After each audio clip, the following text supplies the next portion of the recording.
Hello, and welcome to the Kink Perspective. My name is Chris. I'm a psychotherapist and consultant. On this episode, we'll be talking about what fetishes are, the disorder itself, and what cannot be a fetish.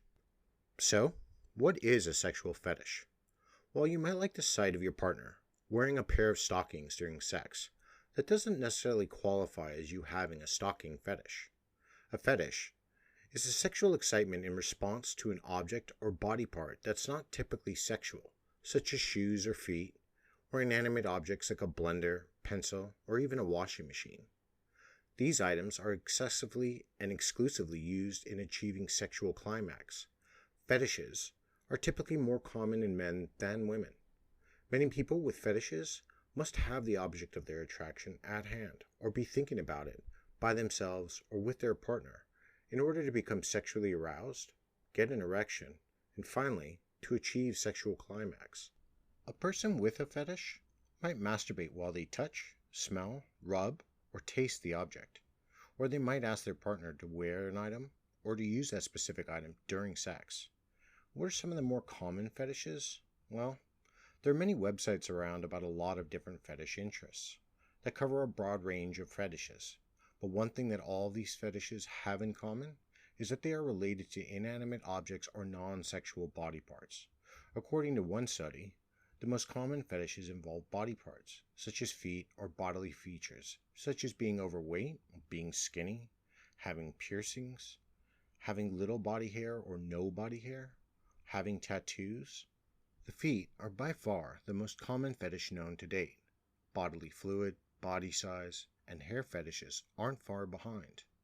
After body parts comes items most people wear. The same study puts clothes worn on the hips such as stockings and skirts at the top of their list. In another study, footwear, then underwear, was also on the top of their list. Fetishes that involve the feet of a certain material, often leather or rubber, are also common. We see this in the fetish of boot worship, wherein submissives will spend hours fawning over their dominant shoe attire to make them perfect, to polish them, to clean them, to make sure there's no dirt on them, and they may be rewarded later on in the form of licking them clean. Some people, for another fetish, like dressing themselves and their partner in furry animal costumes. So, where do fetishes come from? Well, sexual behavior experts don't necessarily agree on the causes of fetishistic disorder. Some people can trace their attraction back to early childhood, before they were aware of their sexuality, normally in the prepubescent stages. A fetish can also come from seeing inappropriate sexual behavior during childhood, or from sexual abuse, as some noted theorists believe. So, are fetishes okay? A sexual fetish is not a disorder by definition, but it can reach that level if it causes intense and lasting distress. Whether somebody is doing this by themselves or with a partner, if they're happy with it, then it's not an issue. Only as long as it causes pleasure and no one's being forced to take part. When it crosses the threshold and becomes a disorder, it feels out of control. Someone has to take time off from work or get away from home to practice their fetish in secret. This fascination could also keep them from doing their job and slowly becomes more and more invasive in their lives.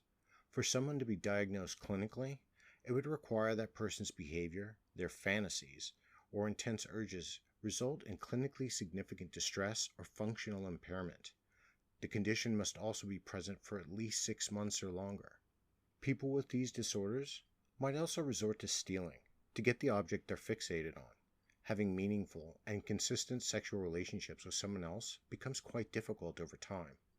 They might prefer to have the time alone with that object, even when they're in a relationship with someone else.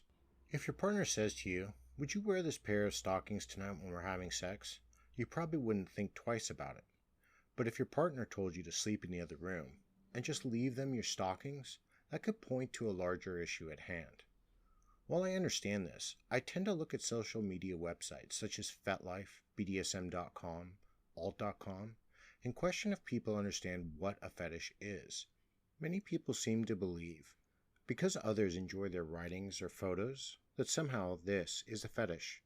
If that person who has fetishized your photos or writing can only climax because of them, can only reach orgasm or masturbate to them, then you are correct. It's a fetish for them. The bigger issue that is present is it conflates the issue of what a fetish is, creating confusion for people who are unaware or looking for information, and this is demonstrated when I speak with clients that ask me questions about this. A couple of my clients have functional issues because of fetishism.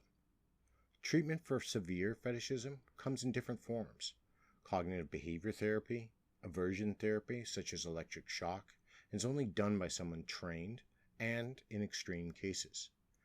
Also, it can be handled through psychodynamic therapy, medication, or a combination of the aforementioned.